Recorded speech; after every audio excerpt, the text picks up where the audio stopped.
Hey guys, welcome to First Gear. I'm your host Brian, and today we got a very special, very popular vehicle. It's the 2024 Honda Civic Hatchback EXL. You know, I should probably consult an expert about this. Did somebody call on an expert? Hey, it's Justin Thompson, salesman here at Smail Honda in Greensburg. Hey guys. He's gonna help me out with this test drive. Let's see what this car is all about. Let's check it out. So Justin, my question for you. Sure. This car looks completely reflushed from the last hatchback that we've seen. It is. What's different about this? Well, the styling overall. You know, in the new design from 2022, the Civic hatch changed. I think it has just a stylish look to it. It has a completely different look, a fresh grille in the front. You see how everything's set up. The nose of the vehicle in the front is a little bit different than the previous generation. And then just the overall styling across the whole vehicle. Yeah, it looks really fresh, really new. What I'm really picking up on here is the way that the tires look. Yeah. The tires look really cool. Yep. I don't know. Yep, we got some Continentals on there, so good brand with the 17-inch aluminum alloy wheels. And that's the other thing too. Every year they come out with a fresh design on the wheels, and they really knocked it out of the park with this. I love the design of the hatchback. Coming down the side here, you do have smart entry with the EXL model, which means as long as you have the key fob on you, you can put your hands through the handle to unlock it. You can lock them with a simple touch at the top of the handles. You do have the blind spot info system, which is that little indicator right there. So when you're driving down the road, you'll be able to tell if somebody's in your blind spot on the left, and it's on the right-hand side of the vehicle as well. So the main difference we're going to notice from the regular Civic to this one, or the sedan Civic I should say, Yep. to this one, is this hatch, Is right? the hatch, yeah. Again, in the previous generation, you had more of a wing on the top here. This has a sleeker look to it. Some may argue that it kind of looks like a sedan from the side until you see the actual spot where the hatch hinges. You just pop the hatch open, and then you do have a ton of room in the back there. Yeah, I mean, yeah, there's a ton of room back here.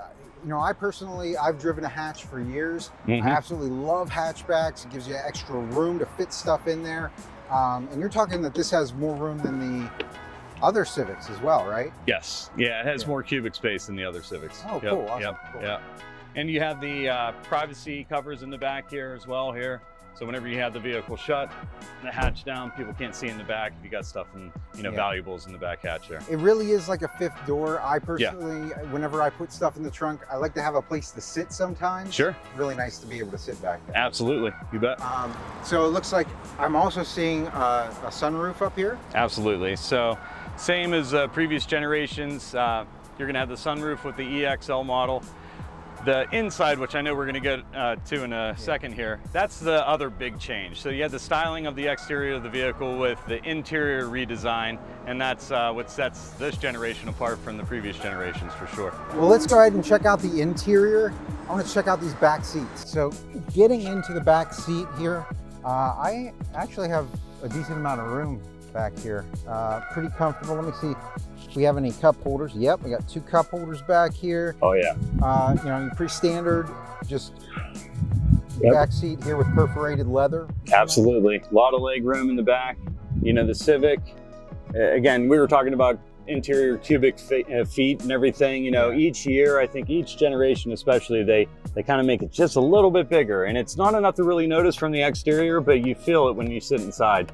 I mean, a lot of room inside. And again, the seats that you're sitting on, Brian, you can actually fold them down flat. So if you needed the hatch version, you know, you can have 60-40 split folding seats there as well. So yeah, there's really a lot of customization you can do absolutely in the back seat. So that's awesome. Yep.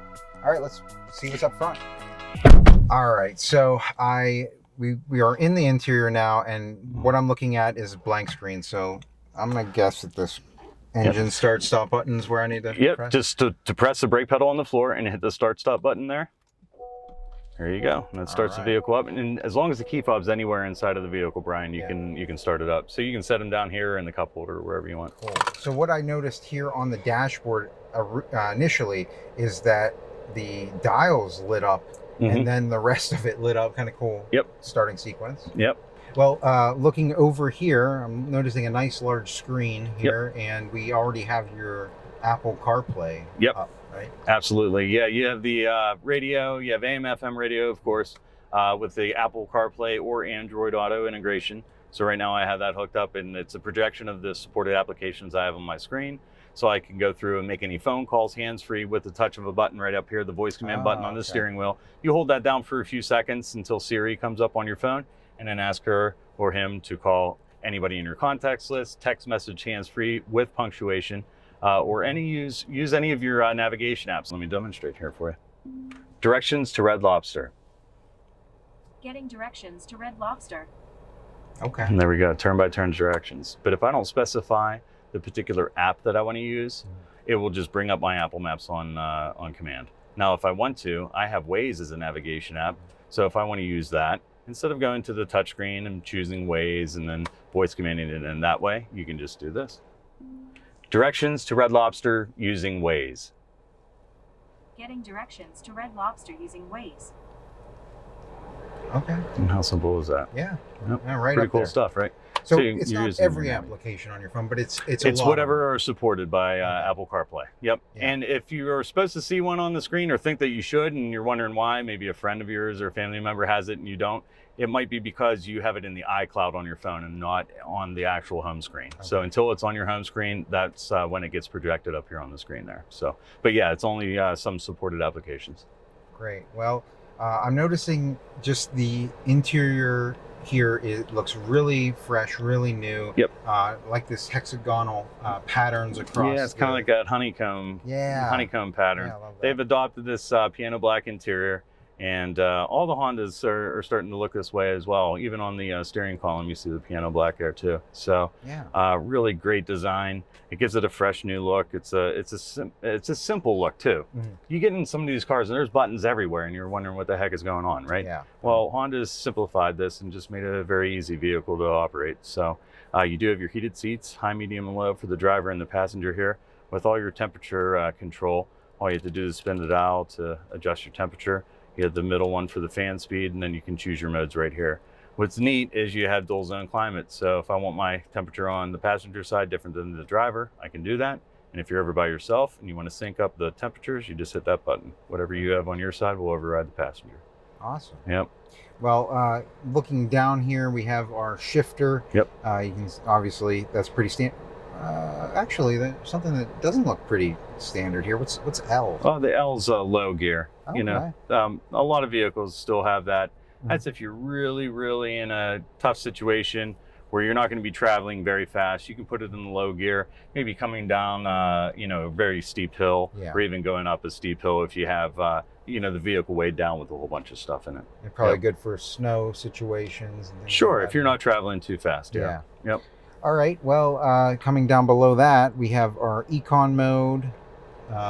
Obviously, it's going to help you drive more fuel efficient. Yep, you want to use those on the long trips when you're not taking the hills too much. It does compromise the power of the vehicle to save on gas. So, but yeah, on the long trips, on the straightaways, when you're at a steady speed, you can use this. Just by hitting the button, it's going to bring up the econ icon on the dash there above where the miles is. And yeah, you can have that the whole time and really maximize your fuel efficiency as well. And then below that, I recognize this is the auto start Yeah, stop the idle feature. engine shut off Yeah, button. yeah. Yeah, the thing that everybody hates. You know? I mean, here's the thing. Like if you're in a lot of stop and go traffic, Yeah. I see that it works very well. I It have does. it on my car. Yep. You know? Yeah, it does. And it's designed to save you on fuel and obviously to save on the ozone layer as well. You know, having the vehicle pumping out exhaust whenever it's just sitting in traffic, I mean, that's not, good for the, the air pollution and stuff. Yeah. So, but if you don't like the way that operates, all you have to do is just hit that button and turn it off.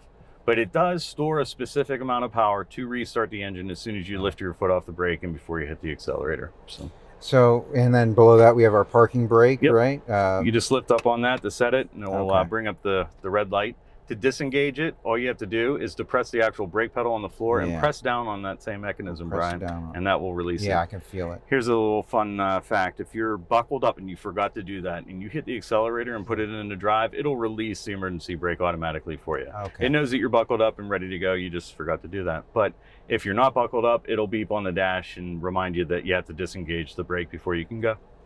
Okay, so let's say that I'm in drive here Mm-hmm. and I take my foot off the brake. We're moving forward, right? Right. The next button down here is the brake hold button. The brake gonna hold. help us, right? Yep. Here, let's do this. Let's buckle up first Okay. because I'll show you. You need to be buckled up for the brake hold button to work anyways. Okay. So now that we're in drive, Mhm. we don't have brake hold on right now. And we could do this even before we put it into drive. As soon as you start up the car and you buckle up, you can hit this button right away so that when you put it into drive, it'll do what we're about to show you. Hit the brake hold button and it says brake hold and then hold in bold print. Now take your foot off the brake and we're good. We're not moving anywhere and we're still in drive right now. So it's a way to rest your foot at a traffic light or a stop sign. And then all you have to do to release it, you don't have to hit the button. If you want to continue to keep it, just hit the accelerator to release it. And when you come to a complete stop, it'll stay in standby mode. Okay. It'll lock up every time you come to a complete stop, whether it's right away or hours later. All right, well, let's give it a shot. Sure. All right, so just Feels pretty powerful. Yeah. It really did put me back a little bit. This is a turbo engine, right? It is. It's a 1.5 liter turbo engine. Yep. Okay, cool. Well, that I know from what I've researched about turbo engines is that they actually put out more power. Yeah. There's 190 horsepower in the vehicle. Okay. So it gets it's great pickup. Now you have what's called the CVT transmission as well, which is continuous variable transmission. All right. So it's constantly adjusting the gear ratio depending on how you're driving the vehicle. So it's actually going to drive itself in the most fuel efficient way possible. But what's cool about the CVT, it's actually one gear. And as long as you give it throttle, it's going to give you the speed. It's a really cool system, but you don't feel that harsh shifting like you do in other, like a 6-speed automatic transmission would. So it has a smoother feel for sure. And it's more responsive in my opinion. Well, I'm noticing a lot of buttons here on the dashboard that we haven't really touched on yet, and they are safety features. Right. So maybe we could start off by talking about the lane keep assist. Sure. So you just activated lane keep assist. So that has now activated the camera in the top of the windshield, pointing out and mapping the lines in the road. Now, remember in the previous generations where you had to give above 25 miles or 45 miles an hour, excuse me? Yeah. You don't have to do that anymore. Oh, so okay. it's going to start to pick it up under 45 miles an hour. So even at slower speeds, you'll have assist whenever you're driving, maybe even around town, okay? But you're going to see those green lights indicating the lines in the road, excuse me. And if you start to drift, it'll keep you centered in that actual lane. I would never suggest taking your hands off the wheel, but if you did, you would notice that you're kind of like pinballed between the lines when you're driving down the road. Watch out, construction on road ahead. Thank you, Waze. Yeah, there you go. So as I'm just going to go ahead and just sort of lean over a little bit here. Sure. Now I am noticing it is pulling me back. My hand's just slightly off the steering wheel here, just letting it kind of pinball me within the lane.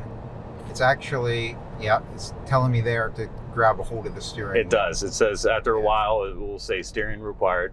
Yeah. And I'll tell you what's really cool about the system, and this is called Honda Sensing, by the way. You have a forward collision brake mitigation system that's working as well. It's constantly calculating distance and speed. If it senses that it's going to have an impact, it'll apply the brakes automatically if you're not doing it fast enough. You have road departure mitigation, which will actually assist steering as well, pulsate the wheel, and bring you back into the lane. It'll apply braking power if needed too. And all of this stuff is just there to help you steer the vehicle and operate it. It's not to substitute it. You want to use your adaptive cruise control? Yeah. So you got to hit that button in the top first. That's your cruise button. Oh, this one. Yep, that turns it on. Okay. All right. So you still have to set it, but that will activate it. And then all you have to do is just set it at whatever speed you want.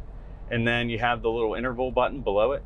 Yeah. Go ahead and make that the shortest, bringing the car closer to you. There you go. I do see that. And then that bridges the gap between you and the car in front of you.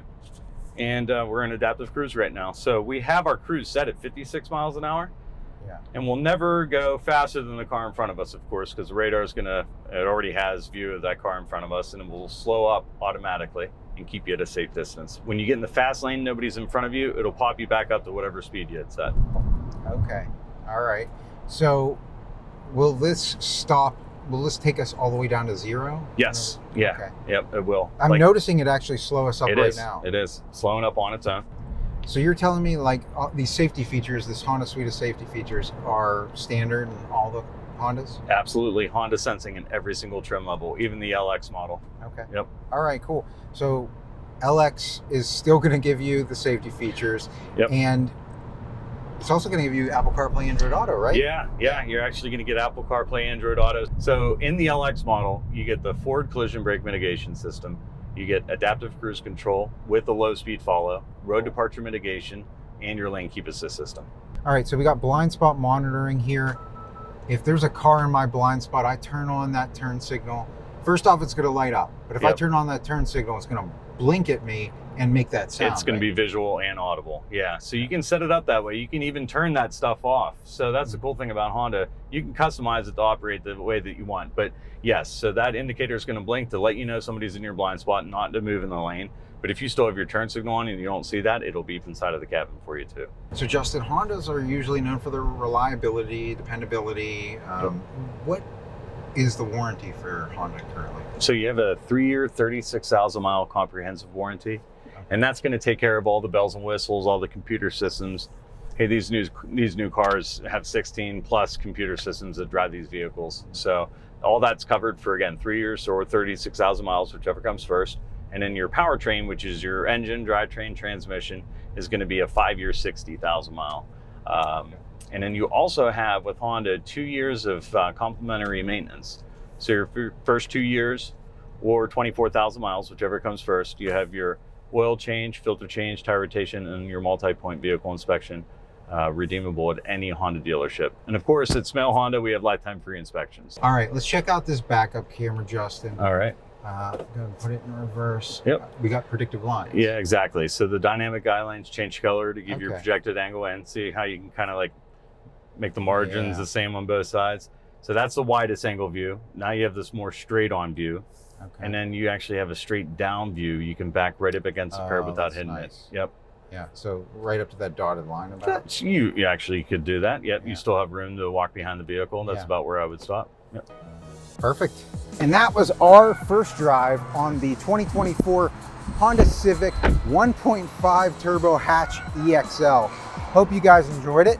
If you have any questions, leave them in the comment section below. We love hearing from you guys.